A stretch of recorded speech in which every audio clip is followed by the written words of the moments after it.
Welcome to another edition of Truth Seekers, our first of 2021. Very exciting.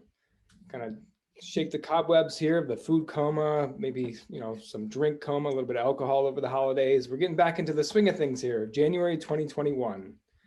We figure the next natural progression from our topic of planning in December is a January topic of execution. Execution. So I'm just going to pose my first question to Coach Nick here. We'll start it off here. Coach, after we have amassed our plan, which hopefully we've all done, what is the next step? What does execution mean to you? What does it look like? What types of actions are involved with it? Kick us off here, if you would. I was throwing this around earlier, and Happy New Year, by the way. I was throwing this around earlier and thinking about what really is execution. And it's really doing the things you said you're going to do. Right? If we think about the planning that we were talking about before, is like creating it. It's like, okay, that's great. That's really important that we do that. But in order for it to become reality, we've got to actually do it. It's, and I thought about this earlier. For me, it's like, once you've made a plan, you've got to commit to the plan, then you've got to execute the plan, actually do it. So the proof of execution, or the execution itself, is the proof of decision making. That's kind of what I got to in terms of thinking about it. It's like, it really makes a lot of sense to me, is to think about what execution is: acting out the things you said that you were going to do. Love it. So the plan is deciding, right? So once we have a plan, we've decided the actions we're going to take. The next step is that execution. So Jim, if you wouldn't mind, jump us into how that applies to what you're doing in your business and in your endeavors. Yeah, so we've, my career, I've always set out short-term, intermediate-term, long-term plans. And as you go through those, the baby steps are what counts, in my opinion. Celebration in those baby steps, those executions that you have as you're implementing your plan. And you always have to begin with the end in mind. So that's why I like to set out that short-term, intermediate-term, long-term goals, and then I work backwards from there to execute, right? And there's always adjustments along the way. You run into roadblocks.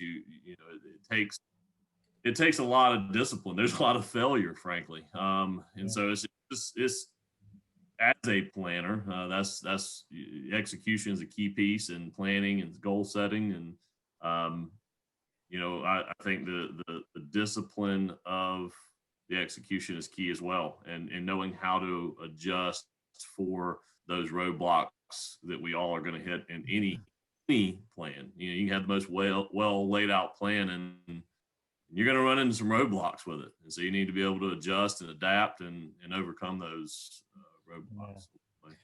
Yeah. It's so important, right? Because people think if there's roadblocks, it must be the wrong way. I've got to go a different way. I've got to start again. But the roadblocks themselves, often they are the road. That is the road to go down. Like, that is the plan. Like, it's seeing the roadblocks going, oh, okay, great. Now it's a realization that I'm on the right way, right? And so that's interesting to think about, because it's easy to go back to circling around. Okay, I need a new plan. So I wonder, Jim, like, do you see this for you in your life, for your clients? Like, what's the part of this process that the people get hung up on the most? Because you talked about planning for the long term, the intermediate and the short term as well. And I think that's a great way to think about it. Begin with the end in mind, just to quote Stephen Covey. Where do you see like the biggest hang up? Like, is it in the execution? Like, how do you see that? Yeah, I can say that execution is certainly one of the hangups. I also think, realistic goals. I think it's important to dream big, and everybody's different. That's the thing I see with all of my clients, even in particular. Everybody's different. They have different mindsets. They have different drives. It's important as their coach, as their financial coach, to help them identify those goals. I mean, goal defining is part of the process, and a lot of people are just not comfortable with that, and maybe they dream too big, because if you have too big of a goal and it's out of reach, you're not going to execute on it. If it's too small of a goal, it's just not satisfying enough. So that goal defining is a key part of this process, and we do spend a lot of time on that internally with our own business and with the planning we do for clients. And And I think if we can set the realistic goals, achievable goals, and work on that backwards process to execute and help them, set those steps, then they're achievable, and you can help make real progress for people. But I think the goals are sometimes a roadblock for people because I don't know. What do you want? Well, I don't know. Or they set big. So Setting goals is almost a skill in and of itself, is it not? It's, Yeah. it's inherent upon us to peer into the future and see us where we want to be. And it's hard to do for some people. It's a skill. It's like a muscle that you can grow, or you can become more efficient at how to do that in a, like you said, in a realistic way. What can you actually accomplish? What does it look like out 6 months down the road, 12 months down the road? Coach Nick and I just talked this morning about the importance of like an annual review. Look back on your goals too. How about the goals from the previous year? Sometimes it's hard to embody what that feeling would feel like with those goals. Well, you're in that moment right now from last year's goals. Think about what that feels like, right? And then you can kind of learn from that process. Is that something that you do, Jim? I'm curious. So once you get on the other side of those goals, is there an assessment process for you, or how do you review and tweak and improve? absolutely, both on the business side and on our client side. Our most successful clients are the ones that do annual planning with us, and every year we have a process with that. We revisit all the numbers, the data. We look at the goals. We revise the goals if necessary. We look back at the progress we've made. We celebrate those items that they've accomplished, and then we reset. Right, we reset those goals. All right, well, if we've accomplished this short-term goal, what's the next short-term goal? Right, and you always have to have some goals. You always have to strive to be better. The learning should never stop. In the personal world, in the personal planning for clients, is retirement's the biggest thing, right? So I try to encourage people to retire to something versus from something. You may have heard that. I didn't create that. I stole it from somebody. I don't remember where I heard it, but it's something I've used for years, and I think it's very important. Because a lot of people with the personal planning will just, okay, well, I'm retired. What do I do now? No, you got to have goals in retirement, right? Same with the business. You just constantly are striving for different goals and different objectives depending on what's happening in your life. And It's that's great. It's really, really great. I love it. Like, hey, don't worry about stealing other people's stuff. We all do it. There's nothing new. It's all like repeated stuff. It's just for principles, right? It's just the way it's saying it is what works. Like it's I think it's also incumbent upon us to continue to use it because it's just sharing principles. It's passing stuff down. But I love it. I've had it said before that like concept of retirement it shouldn't be something we focus on because it's like, what is it? Like, but I love the way you put it. It's like make it something, be something. Like, what am I going to be? Move towards it because there's a pull rather than it's just like you want to get pulled to it because they said therefore you'll get there quicker if you get excited about it, right? Like it's the same thing as just goal setting all the time. Jimmy, what do you think? Like you said, your most successful clients are the ones that do annual planning. They go through the whole process. They do the review. They get excited about what they've done. They look at the context. They look at the contrast. Look at the scale, what it means overall, and plan about what's coming next year. What do you think is the resistance that we get from some people, or you see from some people, to not doing that? Like, why wouldn't we do that if we know it's successful? What do you think that might be? man, that's a great question, Nick. I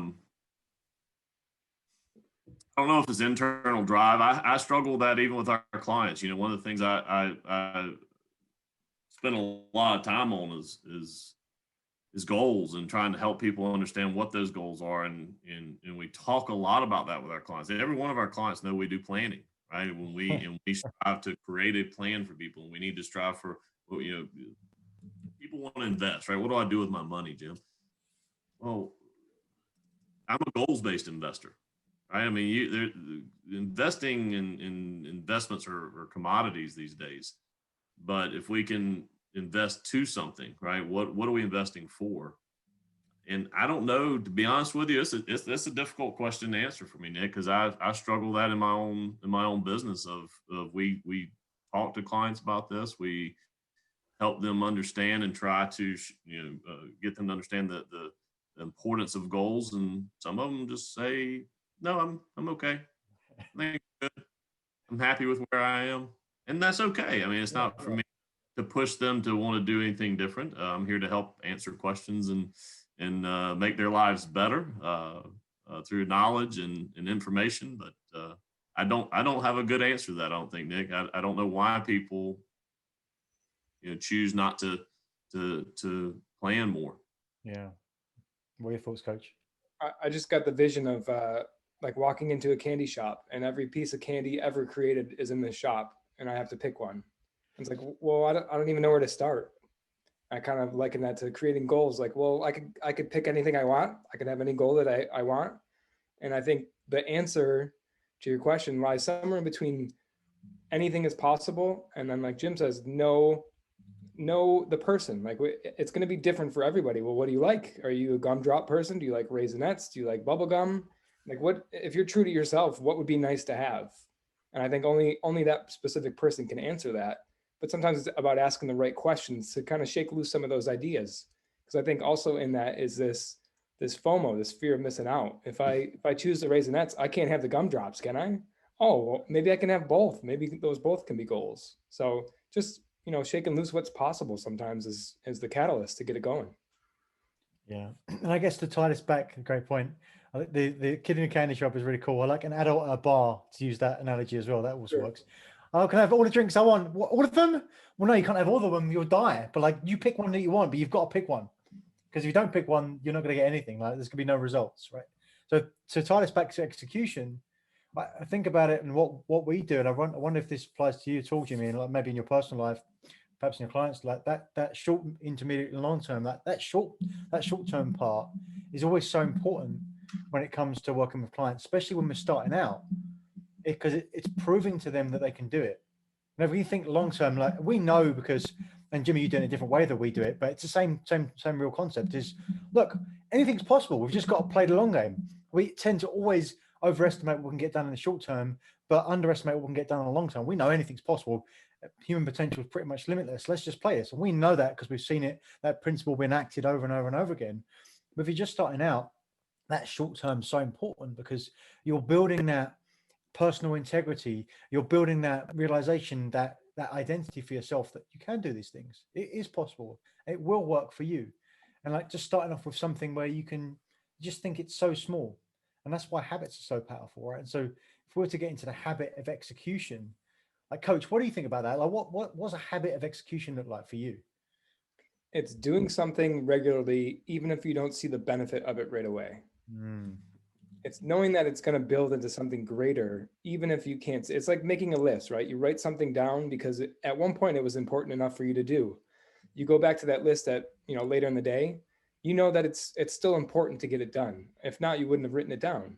And if you didn't write it down, you can't go back to it later in the day and know that it's important to you. Same thing with goals. If you write them down and you commit to them, and it's that habitual, just getting after it, doing it no matter what. This is the priority. No matter what comes up, I'm doing these things, knowing that even if I don't see the payoff right now, it will show up eventually. Yeah, I it's funny. I'm laughing because there's two stories that come to mind that I think about with both of your comments. Just as recently as last night, my wife and I were having a discussion about just our own personal goals and the things we want for our family, our kids, and how do we want our how do we develop our kids into good human beings who love each other and who just being better people.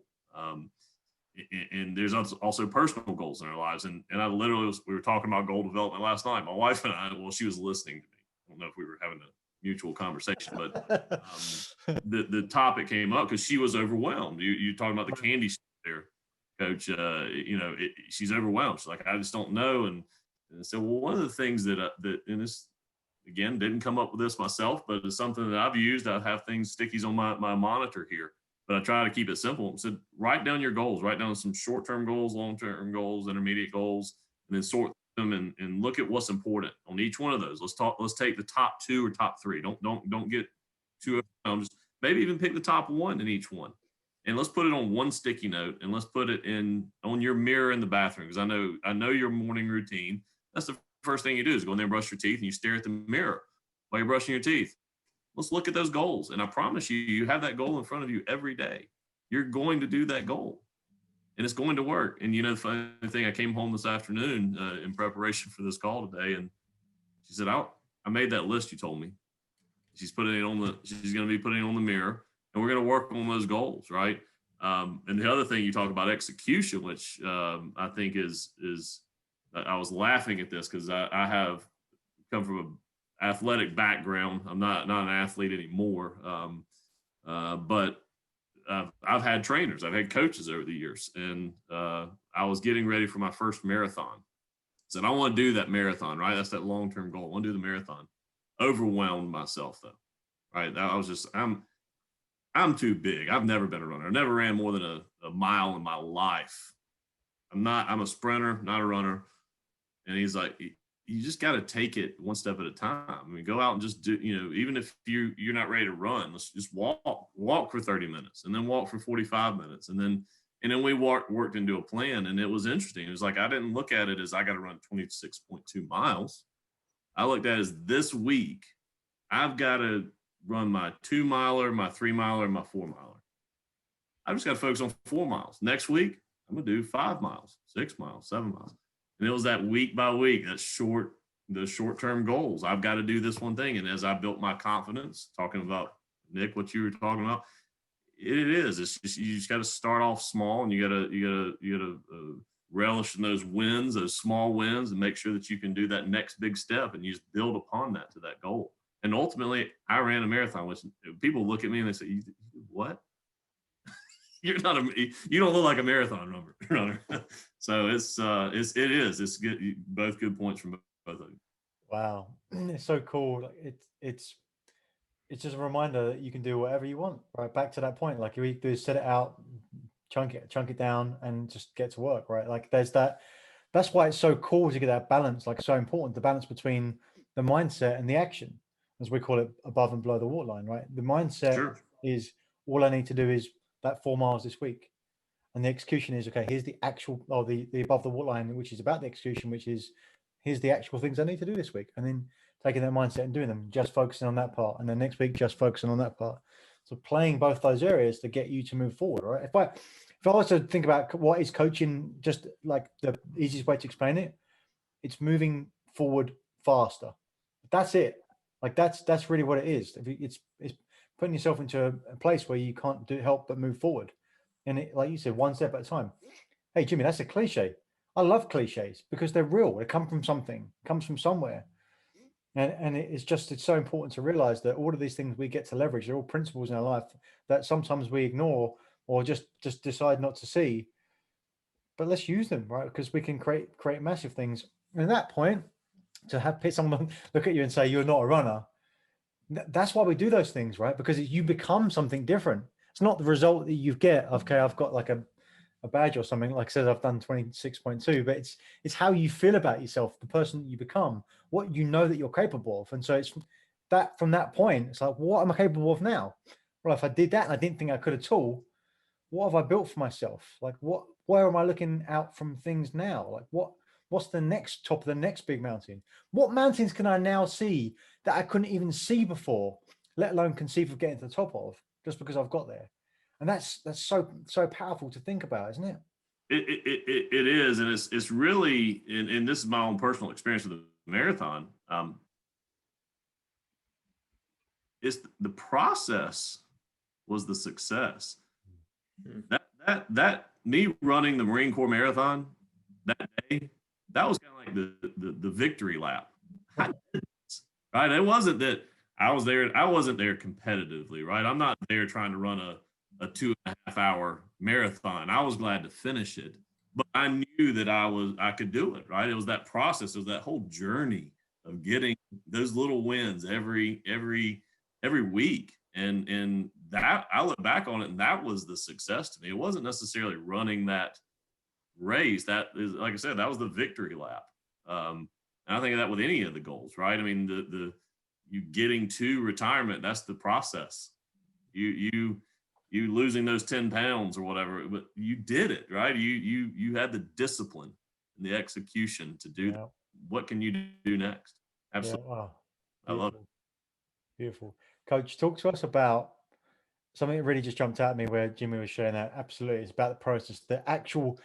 The realization of the goal is just the victory lap. It's just, that's part of it. Coach, talk to me about the importance of getting to that next level goal as you're still in process of the execution. Because my thought is, like, once you've done that victory lap, you're like, wow, did it. Like, I enjoyed it. That's a celebration of the process. Now what? Like, how important is it to know what that next thing is before that victory lap is run? It's almost like you have to see it coming, right? We know if we set a milestone, we know the processes that we have to put in place to get to that milestone. But the milestone is just another blip in the radar to something bigger. And you can't maybe know what that is a year out or when you come up with the original goal, but as you're progressing, talk about falling in love with the journey. That's where the victory lap comes in at the end, because you've already done the part that you've fallen in love with.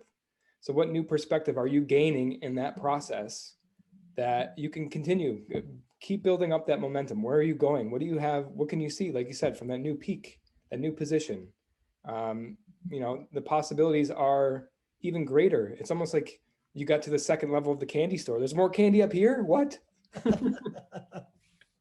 So I think, and maybe that's my takeaway, is that, as we start to wrap up here, I'll ask you guys what your takeaways are. But I think part of that process is giving our actions meaning and giving us purpose with what we're doing. Because if we don't have a plan, or if we're not executing, we're just kind of floating around, and we're accepting things in our life that we wouldn't normally accept if we had a plan or if we had a goal in mind. So I think the plan and the execution part of it gives us meaning, gives us purpose. I think that's really important. How about you, Jimmy? What's a good takeaway from today's conversation for you? I like what you said there. I think it's giving us purpose, and when we succeed at a goal, having that next level in mind. Again, I tie back to the marathon. It's I finished it. Well, what do I do now? Well, I can do anything. But if I want to stick with marathons, if I like that process of training and being healthy and what it does for me, maybe I want to run that marathon in under 4 hours or under 3 hours or whatever that goal is, right? That's that next goal. And I think that's the takeaway that, to what you just said, is knowing what's next. I'm one that's never really satisfied, but yet I'm not searching for perfection in everything I do. And I think satisfaction is expectations realized. Right? And so depending on what your expectations are as an individual, and this goes back to that goal development thing. So helping, I guess the takeaway, Coach, that I'm going to, and sorry I'm rambling, is to be able to help people set their expectations, determine where are they satisfied, and how do we continue to strive to be better, because I think you can be happy and never satisfied at the same time, if that makes sense. Because I always want to strive. I always want to be better. I always want to be a better human, want to be a better father, want to be a better runner, whatever that is. So looking at that next level is a good point. Wow, I love that, because something really dropped in for me, Jimmy, when you shared that. That it's the not searching for perfection, but knowing that there's always more. And I think not searching for perfection is what allows you to continue. Because if you were searching for perfection, you won't find it. It doesn't really exist. It's so subjective. But Right. if that's the case, it prevents you doing anything else. It prevents the execution. Right. If we take it back to execution is so important, because that's what allows you to continue to explore, continues to grow, but continues to allow you to become more, so you can give more back. Because the bottom line is, look, it doesn't matter what we think in our minds, we have to create in reality. Like, everything needs to be created twice. Like, once there's a thought in our mind, once in the reality of creating it outside of us. Right? We can have 100,000 million thoughts in our mind. These are all the things that I think I can do. In fact, I'm sure I can do. But someone else, all they can see is outside of you, what you've actually done. And so everything has to be created twice. And that is probably a big key for you, like, is to think about, like, it's not about perfection, because we're always talking about progress over perfection, always, because it allows us to continue to move forward because we can only build on success. It's a great That's share. right. Thanks so much for sharing that, Jim. Appreciate that. Awesome stuff. I feel like Absolutely. we get to the takeaway portion, then we go further, and then there's more takeaways. It's almost like we're demonstrating it right there, reaching new peaks Right. and coming up with new visions. So, Very anyways, cool. riveting conversations. Really appreciate it, Jim. Thank you for joining us today. Well, thanks for having me. Really enjoyed it. Absolutely.